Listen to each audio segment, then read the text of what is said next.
Bonjour, donc je suis Boris Champy, je suis directeur technique du domaine de la Maison Louis Latour en Côte d'Or. Historiquement, la Maison Latour aime bien essayer des nouvelles choses. La Maison Latour connaît bien le Beaujolais depuis longtemps, donc connaissait bien les crus du Beaujolais, les moulins à vent, les fleuris, donc la zone granitique, mais ce n'est pas seulement ça le Beaujolais, donc c'est le sud de la Bourgogne et le sud du sud, donc la zone qui s'appelle les Pierres Dorées. C'est pas une zone granitique, c'est une zone argilo-calcaire. On a commencé en 2010 à aller visiter les différents secteurs. On a vu des jolis terrains argileux, on a vu des jolis terrains avec beaucoup de calcaire, beaucoup de pierres.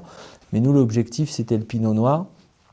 Donc en 2012, on a commencé à acheter des parcelles, donc on a replanté. On a trouvé aussi en 2012 une parcelle de pinot noir qui était plantée sur une crête, donc sur des terrains très caillouteux, plantés dans les années 70, donc des terrains très argileux, donc sur le secteur de Morancé et Charnay.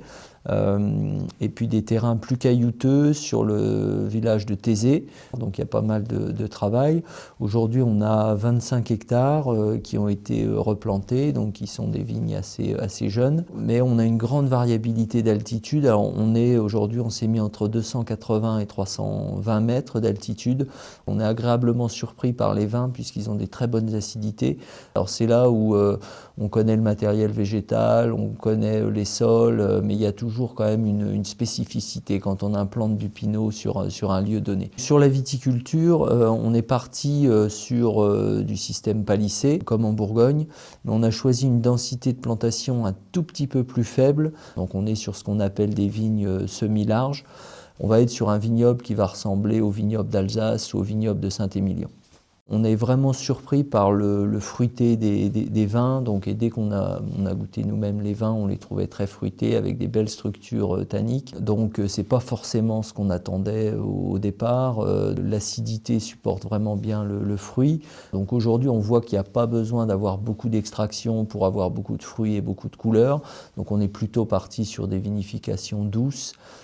Et puis les premiers vins ont été élevés en fût pour voir ce qu'ils allaient donner. Donc on fait une partie fût, une partie cuve, donc vraiment pour garder le fruité. Aujourd'hui, ces vins sont vinifiés à Pommard, donc dans notre cuverie, ce sont nos équipes de Bourgogne qui font toute la vinification. Voilà, on va pouvoir au printemps 2016 mettre en marché pour la première fois donc un pinot noir du secteur des Pierres Dorées.